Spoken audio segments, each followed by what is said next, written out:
El tema que nos convoca en un comienzo es la masonería, un mundo también lleno de enigmas que vamos a intentar desentrañar siempre con Cristian. Y quiero partir desde el principio, Cristian, desde el origen histórico de la masonería. Jean-Philippe, la masonería, recordemos que en el fondo, en palabras bastante simples, es una sociedad secreta, una escuela de pensamiento filantrópica, filosófica, fraternal, que busca en el fondo construir un mundo mejor con mejores hombres. Eso es más o menos, y con hombres que hagan cosas concretas por un mundo mejor. Así se concibe inicialmente y hasta el día de hoy muchas logias masónicas. Pero tú planteaste un problema, partimos con un problema respecto del origen de la masonería. Porque es verdad que muchos masones y muchos estudios le dan un carácter mítico a la masonería. Sí. Es decir, le dicen que la masonería comenzó, algunos por ejemplo en el templo de Salomón, otros los remontan incluso a Adán y Eva y a Noé, por otro lado. Otros se atreven a vincularlos con los caballeros templarios. Otros con el humanismo que surge ya en época más moderna. Pero uno tiene que decir, dejemos eso un poco de lado en la ficción y vámonos, como tú dijiste, al origen histórico de la masonería. Los datos más empíricos. Masón, la palabra masón viene del inglés mason y que significa albañil.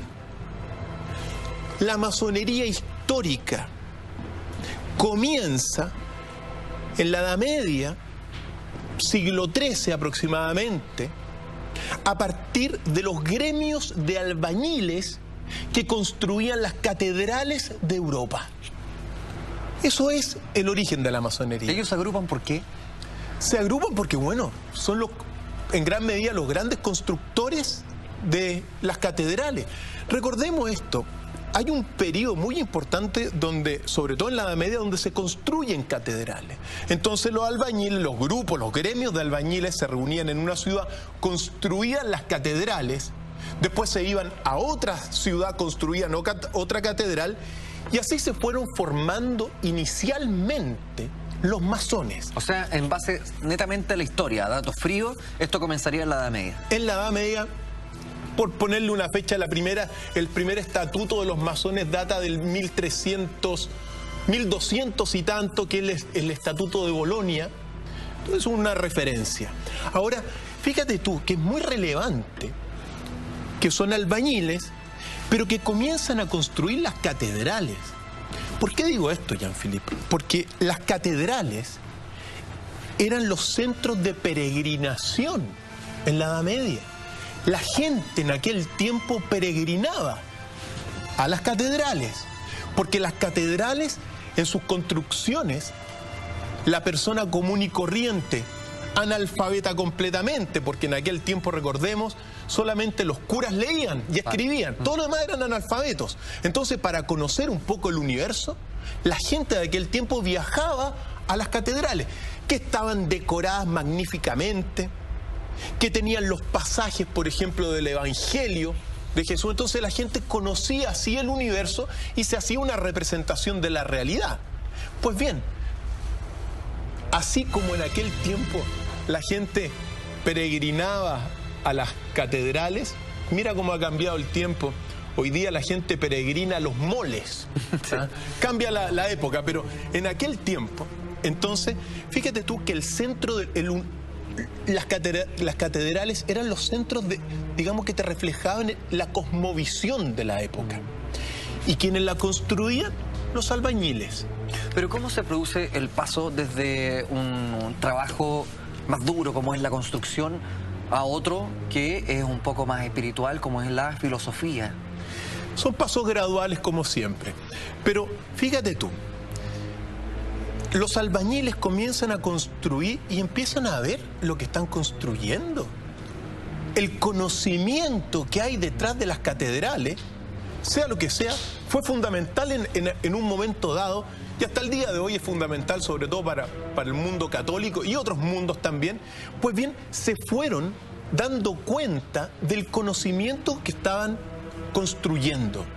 Y es así como inicialmente comienzan a elaborar, comienzan a juntar. Se dividen también los albañiles en tres grandes estructuras, que son los aprendices, que tiene una connotación simbólica hasta el día de hoy, los aprendices, los compañeros y los maestros. Esos son, pero son los tres mismos. Entonces los aprendices aprendían digamos, a construir alguna cosa. Uno eran carpinteros, los otros construían ¿cómo se llama? Medían la superficie, pero en el fondo se van dividiendo. Y en la medida que se van dividiendo, van aprendiendo y comienzan a, en el fondo, preocuparse por el conocimiento. Porque la masonería busca eso, busca el conocimiento, ¿ya? Y comienzan a desarrollar, ya con el primer estatuto, en el fondo todo un sistema simbólico, ritualístico, de iniciación hacia los conocimientos superiores. Piensa tú que en aquel tiempo prácticamente, digamos, el único núcleo de conocimiento era la iglesia, y las escuelas primitivas que se había fundado Carlomagno en el año 1000, pero todas bajo la esfera de la iglesia católica.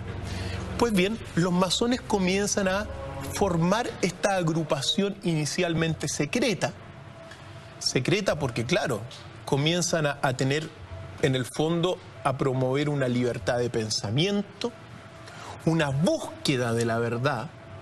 Pero ojo, cuando uno dice búsqueda de la verdad, te suena más o menos normal hoy en día, pero antes no se buscaba la verdad. La Iglesia Católica no busca la verdad. Instalaba su verdad.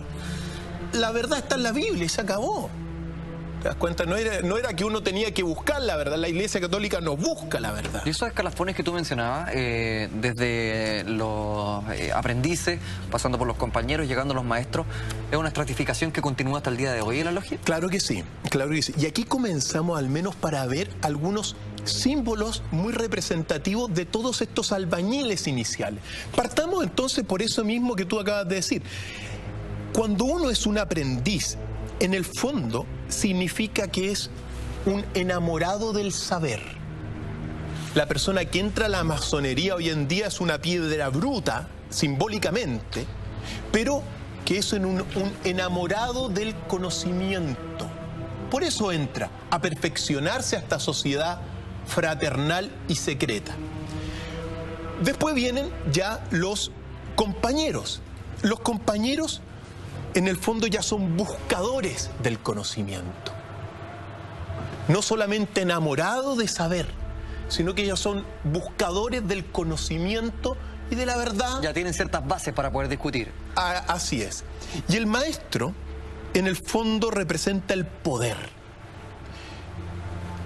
Pero el poder, en el fondo, de corregirse a sí mismo. El poder, el maestro es una... Idealmente, obviamente, porque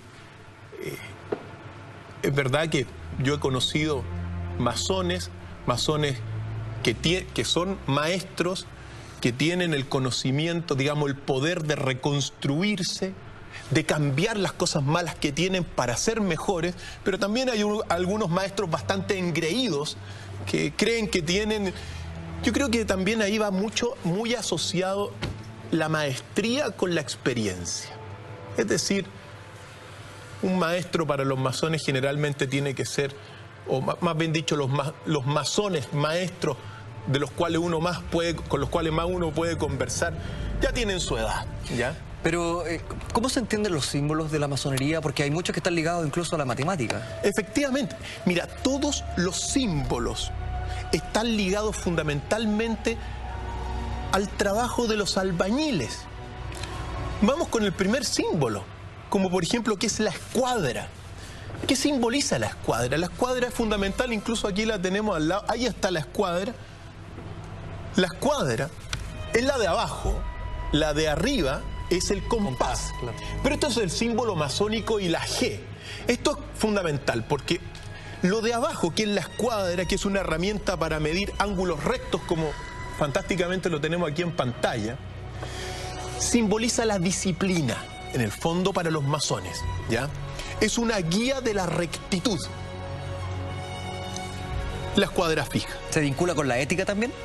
Efectivamente, un masón tiene que ser una persona recta moralmente, una persona impecable en el fondo.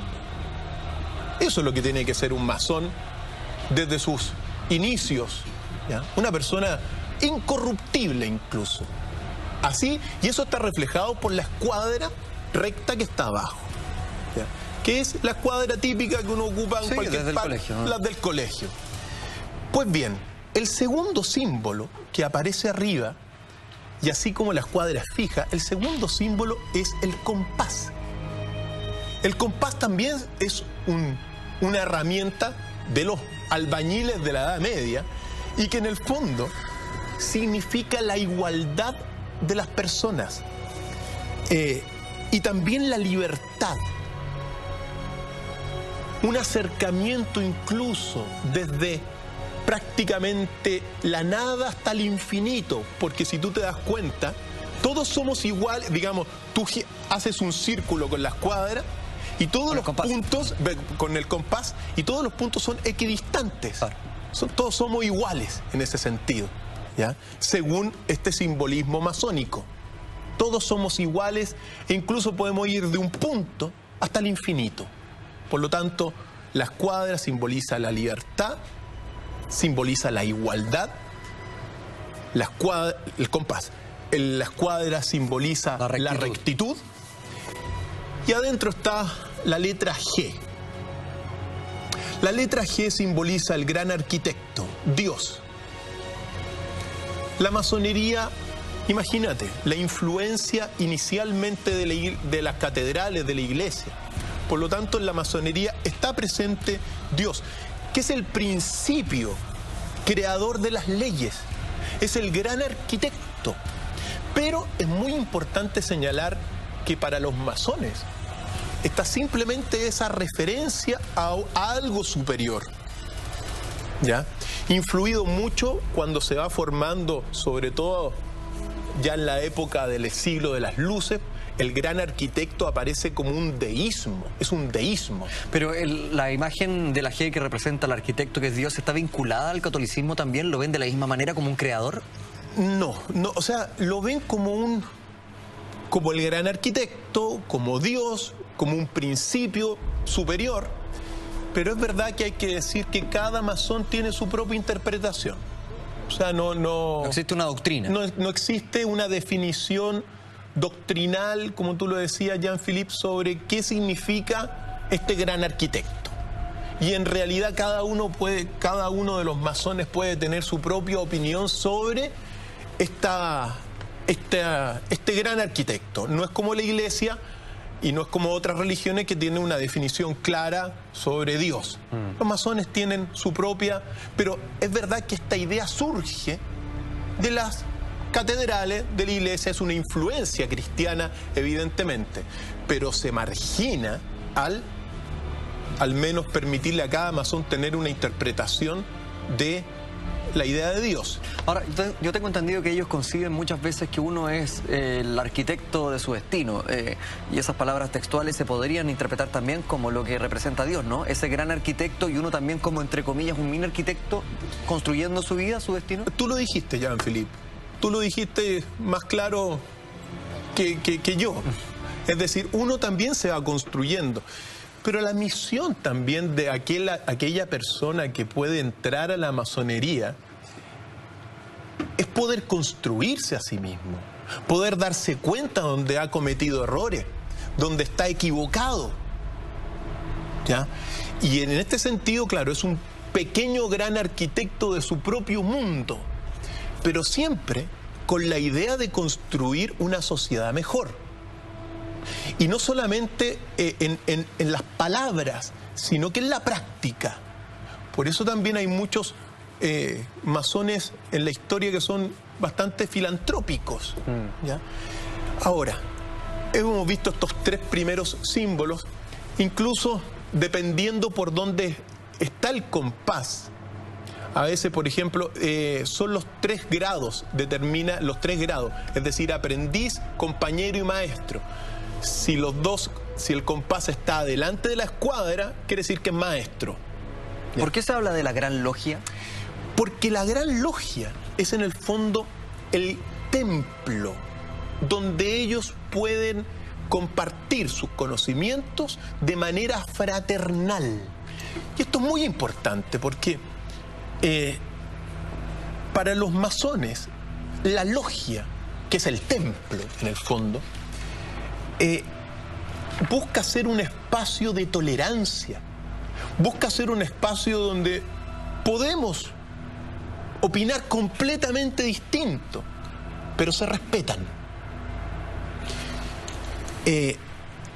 Prácticamente la logia pasa a ser lo mismo que sucede muchas veces en familia. Muchas veces las familias en grupo tienen ideas completamente distintas sobre la vida. Tú con tu hermano pueden pensar pelear incluso, ¿no verdad? Pero van a guardar la fraternidad. No te vaya a ir en contra de tu hermano, salvo algunas, hay excepciones por todas partes, que evidentemente quedan a veces las cosas, pero la idea de la logia es buscar la mancomunión, claro, de las ideas. Y es en el fondo el lugar donde se juntaban los primeros albañiles. ¿Ya? Siempre esa es la relación histórica. Los albañiles se juntaban en estos pequeños templos donde podían discutir las cosas. ¿Y eso cómo se vincula con la francmasonería, con la Gran Logia de Inglaterra? Lo que sucede, Jean-Philippe, es que es lo mismo, ¿ya? Es lo mismo. La masonería y la francmasonería son sinónimos en el fondo, no hay que ir mucho más allá. Hay unas... en todo caso se funda un poco posterior. Pero antes de entrar de lleno en las doctrinas que hay detrás, hay otros símbolos bastante interesantes, como por ejemplo las 2 columnas. Las 2 columnas de entrada, todas que te recuerdan el templo de Salomón, el templo de Jerusalén, en el fondo hay 2 columnas de entrada y una tercera columna que representa al gran maestro.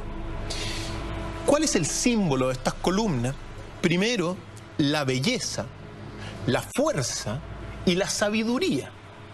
Entonces tú cuando entras por las dos columnas de la belleza y la fuerza, y el maestro representa la columna de la sabiduría, porque eso es lo que buscan en el fondo. ¿Ya? Cristian, para entender mejor los símbolos, me gustaría primero entender la ideología, cuál es la doctrina finalmente masónica, qué es lo que ellos pretenden buscar o implementar. Mira, hay que dividir en el fondo, porque esta masonería que estábamos hablando de los albañiles es la llamada masonería operativa, que es la primera masonería. Y después viene la masonería especulativa, que se forma en pleno siglo de las luces. A principios del 1700 está la Constitución de Anderson, que da inicio a la Gran Logia de Inglaterra. Y la Gran Logia de Inglaterra tiene ciertos principios, como por ejemplo la creencia en un Dios superior, en el gran arquitecto, etc. Pero también se jura sobre algún volumen sagrado que muchas veces puede ser la Biblia. No se aceptaba la iniciación de las mujeres en la Inglaterra, y también se prohibía de los discursos políticos y religiosos. Pero inmediatamente después, a finales del siglo XVIII, 1773, se funda la Gran Logia, la Logia Gran Oriente de Francia, que esa es la que va a influir enormemente y que tiene las siguientes influencias. Es una influencia del siglo de las luces. El siglo de las luces, la masonería está influida principalmente en su doctrina por el principio de la libertad. la libertad de conciencia. Recordemos que van a ser artífices de todo lo que son los movimientos de independencia. La Gran Oriente de Francia, en el fondo, establece los grandes fundamentos de la libertad, la igualdad y la fraternidad. Son doctrinas fundamentales para todos los masones de este siglo de las luces. Esta logia reconoce la iniciación de las mujeres, por ejemplo, no así como los de Inglaterra, ¿ya? Es otro elemento fundamental de esta logia de Oriente es el debate de las ideas y la participación social, incluso en materias políticas y religiosas. Ellos sí podían discutirlas adentro de las logias. Otro elemento fundamental también es todo lo que es el racionalismo de René Descartes, por ejemplo. René Descartes, que es el inventor del método científico, estructura el pensamiento de los masones. El método científico para llegar a la verdad. René Descartes es de mediados del siglo XVII. Sin embargo, todo el racionalismo va a influir a los masones. Buscan la verdad a través de un método. Eso es fundamental. Por lo tanto, ese hombre que vemos en pantalla, que es un cuadro de René Descartes, es clave para toda la doctrina masónica. Y clave para posteriormente también el desarrollo de la Revolución Francesa, por ejemplo, ¿no? Por supuesto que sí. Otro elemento fundamental también para los masones y la influencia de aquel tiempo es la enciclopedia. La enciclopedia se crea como una respuesta del racionalismo, como la verdad del racionalismo universal está en la enciclopedia. La enciclopedia es la respuesta a la Biblia de la Edad Media. A ese nivel, quien la crea, grandes autores como Diderot, D'Alembert, Grimm, el mismo Voltaire, participaron en la confección y la construcción de las primeras enciclopedias del siglo de las luces. Eso influye en la doctrina masónica. Fundamental, Jean-Philippe. Son elementos fundamentales en este sentido de que ellos buscan la verdad, ¿ya? ¿Y cómo se vincula ya más derechamente con la Revolución Francesa? ¿Qué es lo que sucede? Que ellos incorporan buena pregunta, Jean-Philippe, porque aquí engancho. Otro autor fundamental de ese siglo donde se fundan las dos grandes logias de Europa es Jean-Jacques Rousseau. Jean-Jacques Rousseau es el autor del Contrato Social. Su libro, que fue en el fondo la bandera de la lucha de la Revolución Francesa, planteaba la libertad, la igualdad. Claro. Y en el fondo te cambia la historia ese libro, y Jean-Jacques Rousseau es fundamental en la historia de la humanidad. Hoy día votamos gracias a Jean-Jacques Rousseau, en gran medida, ¿ya? Pues bien, él, ¿qué es lo que hace? Establece este nuevo contrato. Este nuevo contrato que en el fondo es bastante simple si uno lo resume arbitrariamente y dice, claro, antes de Jean-Jacques Rousseau y antes de los masones que siguieron estas ideas, el poder político venía de Dios y directamente se le daba a los reyes. Monarquía divina. Los gobernantes antes de Jean-Jacques Rousseau y la Revolución Francesa gobernaban por mandato divino. Y después de la Revolución Francesa, el poder viene del pueblo, que es el soberano, quien se lo da al presidente correspondiente a través de un voto. Pues bien, estas ideas que hemos narrado muy sucintamente, Jean-Philippe, el racionalismo, el enciclopedismo, el método científico para buscar la verdad, el contrato social de René Descartes, influyen en la conformación de los masones. Y los masones inmediatamente se erigen como grandes defensores de estos valores. Y es así cómo aparecen en la historia lo que van a ser logias, las llamadas logias lautarinas, porque los masones las logias son grupos en el fondo de estos masones que buscan estos principios, la verdad, la libertad, etcétera, pero que se van uniendo, ¿ya? Y comienzan a formar, ya a fines de este siglo del 1700, con la Revolución Francesa, lo que se llaman las logias lautarinas. Cuando uno habla de logias lautarinas, se refieren precisamente a Lautaro, a nuestro héroe nacional, ¿ya? Lautaro como un ejemplo de una persona, de un mapuche, que logró de alguna forma rehacerse a sí mismo para vencer a sus enemigos. Ese es el símbolo. Estar en el bando enemigo, de hecho, aprender todo para posteriormente ocuparlo. ¿Por qué siempre se vincula a la masonería, Cristian, con personajes famosos, incluso contemporáneos? Se habla mucho de presidentes de la República que han formado parte de la masonería, pero si viajamos en el tiempo, también se menciona, por ejemplo, a personajes como Simón Bolívar. Muchos, entre comillas, muy famosos y célebres han estado vinculados. Pero por supuesto que sí. Todos los que son, por ejemplo, estas logias lautarinas, que influyeron en Norteamérica para la emancipación y la independencia de Norteamérica, también influyeron en Sudamérica. Y aparecen masones famosísimos como Simón Bolívar, gran independentista, el ideal bolivariano, etc. Pero otros son sumamente importantes como José Miguel Carrera, masón. Sucre, masón también.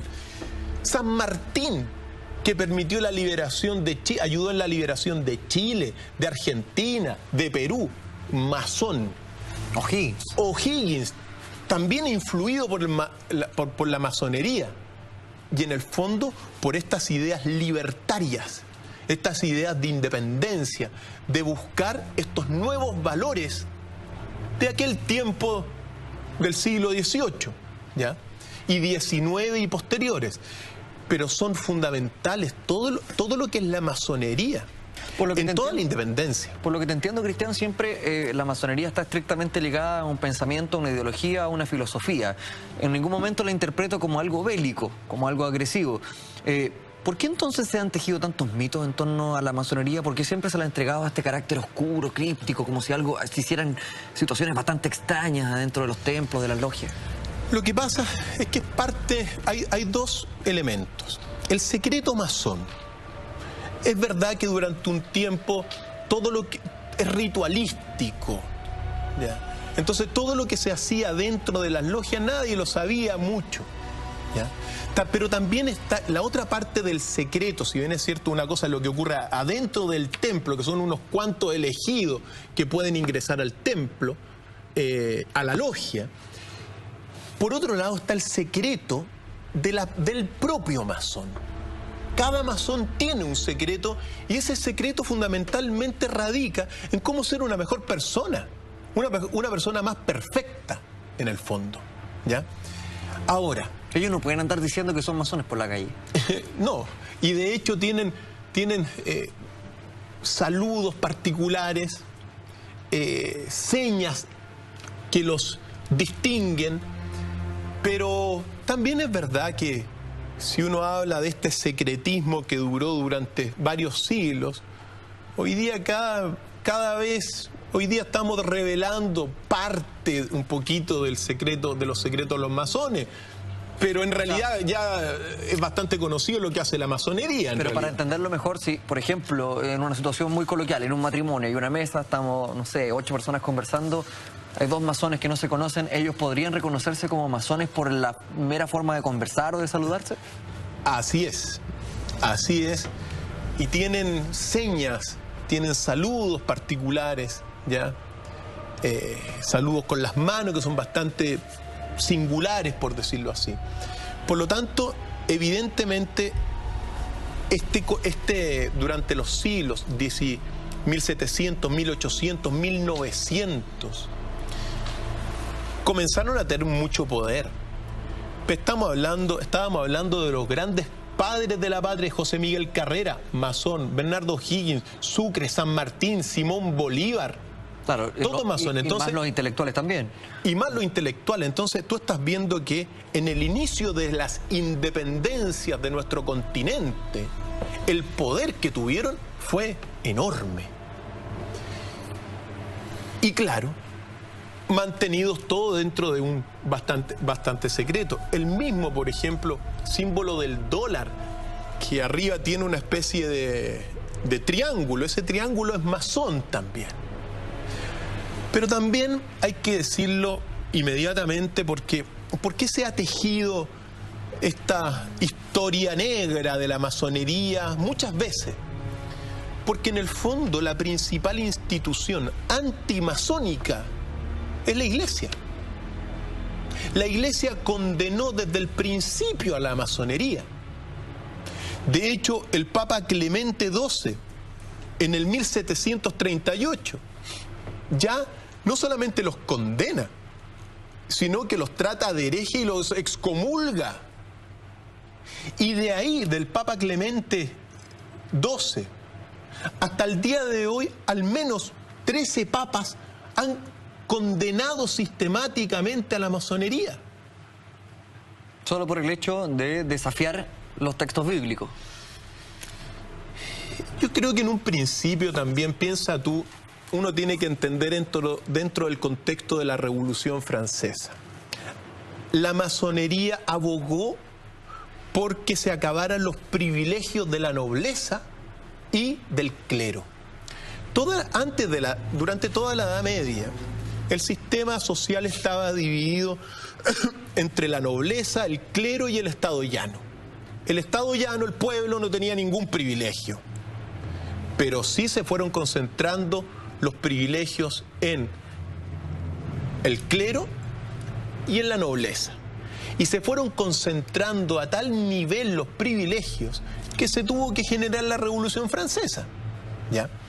Pues bien, los masones, una de las cosas que hicieron fue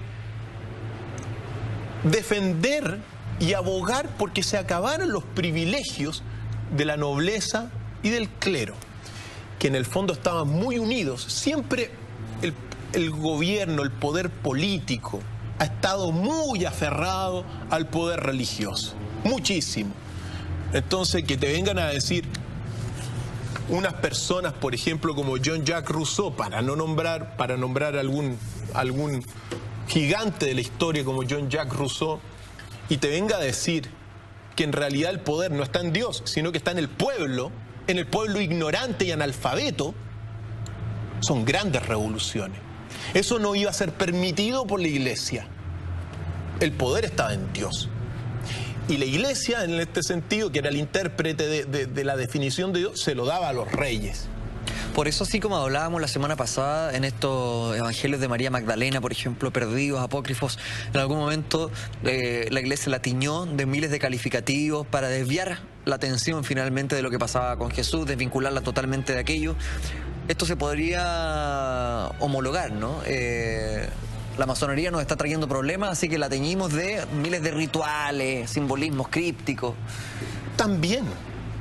Y no solamente a nivel del poder político, por esta defensa, digamos, por este deseo de que se abogara por la igualdad. Todos los hombres somos iguales. Momento, dice la Iglesia, momento, dice la nobleza. ¿Cómo vamos a ser nosotros iguales desde el pueblo? Eso era inaceptado antes. No se aceptaba.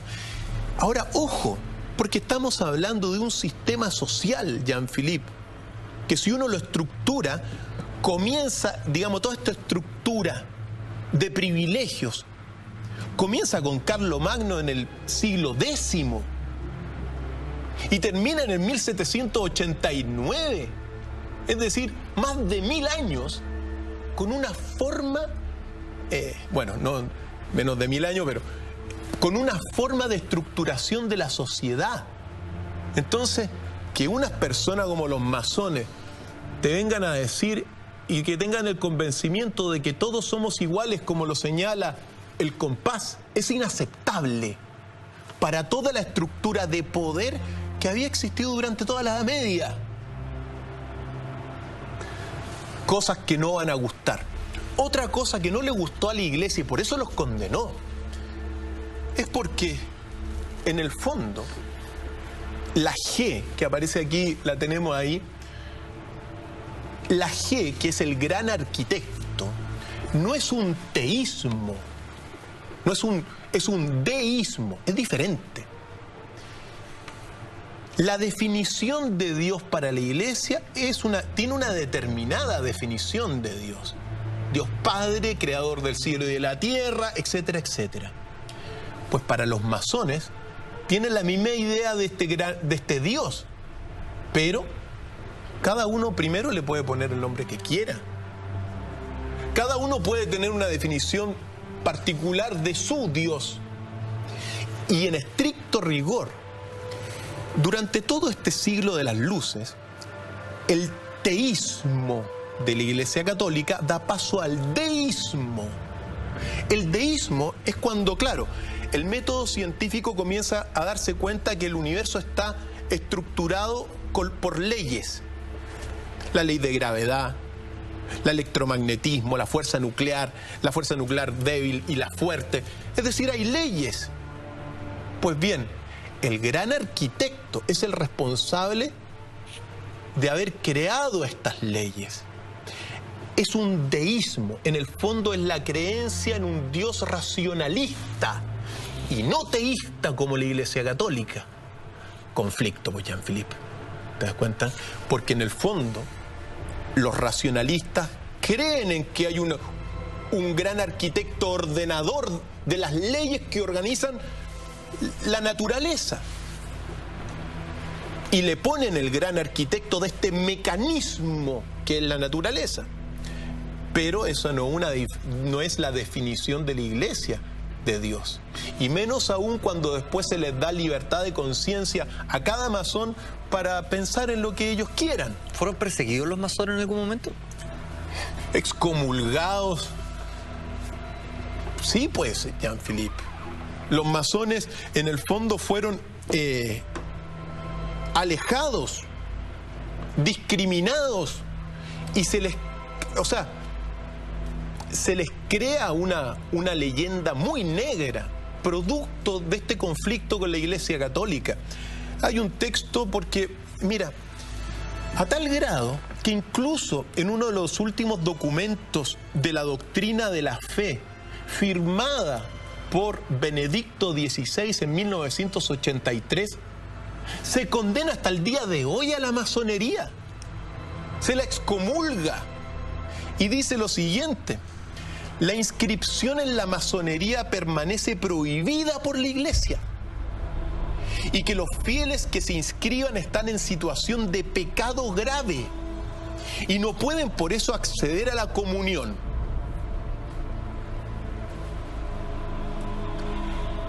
Es una persecución de alguna forma. ¿Por qué? Porque la masonería se va a constituir en un poder de mucha influencia política, con un pensamiento de búsqueda de la verdad, como era todo el racionalismo. Es pluralista, ¿sí o no? O sea, en una logia masónica puede estar compartiendo un comunista con un sacerdote, con un UDI, con un radical. Efectivamente es así. Y ahí está una de las gracias que tiene la masonería, que en el fondo se juntan personas con diferentes pensamientos, discuten de religión, discuten de política, porque esta masonería del Gran Oriente de Francia lo permite, pero todo queda como de alguna forma dentro de la fraternidad. Podemos discutir, pero no por eso te voy a mandar a matar, no por eso te voy a discriminar, como hermanos en el fondo. Para los masones es muy importante las preguntas filosóficas de fondo. El qué. ¿Qué es esto? Cuando hablamos de la teoría del origen del universo, que otro le interesa obviamente, ¿qué es la teoría? ¿Por qué ocurre esto? Son preguntas filosóficas de fondo que siempre están de alguna forma dando vuelta en los círculos masones. Tú me dijiste que las mujeres pudieron entrar a las logias masónicas en Francia. ¿Eso se mantiene hasta el día de hoy? Sí, y hasta el día de hoy, por ejemplo, aquí en Chile está la Gran Logia, la logia mixta. Y tengo entendido que también hay logias femeninas nomás. Sí, hay logias femeninas.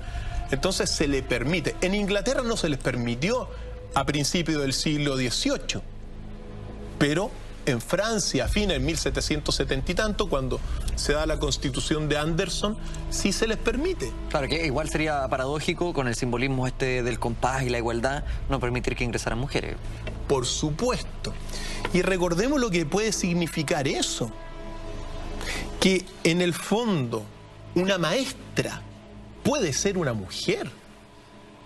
Pero si hasta el día de hoy en la iglesia solamente se permiten hombres, es una comunidad de hombres. Y tú sabes que la mujer autora el pecado original. Entonces, que venga a aparecer en aquel siglo una organización con poder, influida incluso por los grandes pensadores de aquel tiempo, como los que nombré, René Descartes y tantos otros, Jean-Jacques Rousseau, Voltaire y tantos otros, que te van en el fondo a influir en la masonería y que son las ideas fundamentales de la modernidad. Obviamente van generando un poder muy grande que la iglesia no iba a estar, no lo iba a permitir, y no lo permite hasta el día de hoy, como lo que leí. ¿Por qué se vincula la masonería? Aquellos que son más conspirativos hablan de la masonería con vínculos Illuminati, como si la masonería perteneciera a un porcentaje muy menor de la población que está moviendo estos hilos y todos los demás como títeres bailando al son de ellos. Mira, los Illuminati son distintos. ¿Ya? Los Illuminati vienen de otra parte, de Italia. ¿Ya? Y es verdad que se han intentado generar estos vínculos entre la masonería y los Illuminati para hablar de la conspiración y de las teorías conspirativas. Pero, mira, hay dos aspectos. Si yo me tengo que decir una cosa, no podría llegar y sostener tan rápidamente, y no me atrevería a sostener una vinculación directa entre la masonería como institución, como escuela de pensamiento, y los Illuminati. Prefiero separarlas. No me extrañaría que hayan habido vínculos, eso sí, pero particulares. Ahora, dentro de la teoría de las conspiraciones, da para mucho. Podríamos abordar uno de estos días todo lo que son los Illuminati, el poder de los Illuminati. Pero a los masones también se les vinculó con estos círculos de poder, ¿no? Como sí, por supuesto. La logia masónica podía ordenar o estructurar sociedades a su pinta, en el fondo. O sea, llegó a tener muchísima influencia y muchísimo poder. Ese poder ha ido decreciendo, pero hasta el día de hoy hay masones por todas partes, en lugares de poder importantes. El mismo expresidente Salvador Allende era masón. Entonces, evidentemente, si un masón llega al poder político, lógicamente los poderes económicos más vinculados a los Illuminati se van a acercar. No me atrevería, al menos, a sostener una conspiración que una a los masones y a los Illuminati. No lo podría sostener.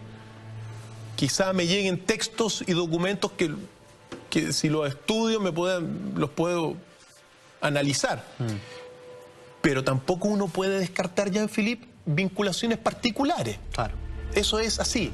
Pero a nivel a lo que digo, es como institucionalmente nos unimos, no me calza con lo que uno ha leído en el fondo. ¿Cuáles son los grandes secretos de la masonería? Mira, desde mi punto de vista hay dos grandes secretos, Jean-Philippe. El primer secreto, no tengo idea qué pasa, y el segundo, tampoco sé lo que pasa, por eso son secretos, Jean-Philippe. Y por eso son dos grandes secretos. Y por eso son grandes secretos. Pero a grandes rasgos, los dos grandes secretos son lo que se conversa dentro de las logias. Eso es secreto. ¿Ya? O sea, el temario en el fondo sigue siendo secreto hasta el día de hoy, no se logra definir con precisión. Claro. Por eso yo te dije las grandes directrices, ¿ya? Fraternidad, libertad, igualdad, fraternidad, ideas transversales, ¿ya? Libertad de conciencia, filosofía, filantropía, son ideas que van generando, dan como el marco de las conversaciones que ocurren adentro de las logias. Pero en el fondo, en las logias se conversa de todo, de todo. Se conversa desde el Big Bang hasta los evangelios. De todo se conversa. Todo lo que les interese conversar. Pero no se sabe. ¿Ya? No se sabe. Ese es el primer gran secreto de la masonería. Y el segundo gran secreto es el secreto de la persona. El masón, como lo mostrábamos aparecían unos guantes.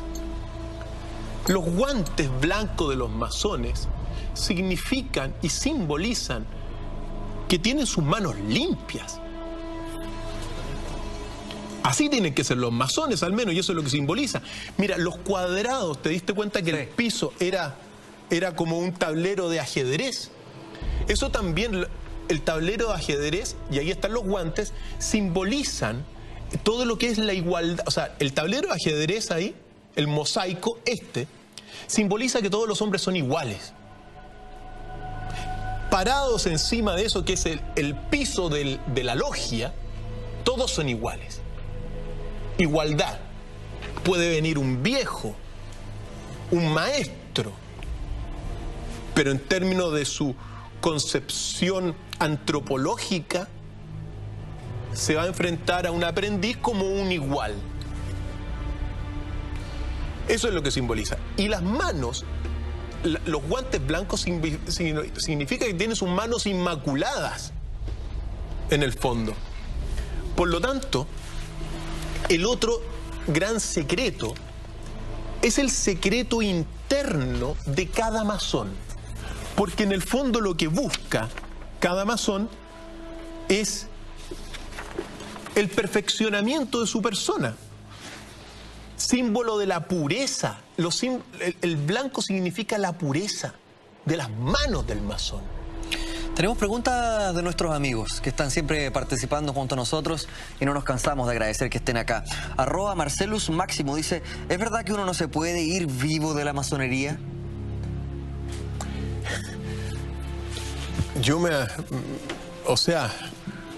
Mira, en 300, 400 años de historia, o qué sé yo, 300 años de historia, más de algún percance pudo haber ocurrido, pero en el fondo tú entras a la masonería y te puedes salir y no va a haber ningún problema, ¿eh? Así que se puede ir perfectamente vivo de la masonería. Sí, al menos como están los masones hoy en día, que ya no hay mucho secreto, que se sabe bastante lo que hacen, salvo las conversaciones, pero se sabe mucho, pero sí se puede salir vivo perfectamente.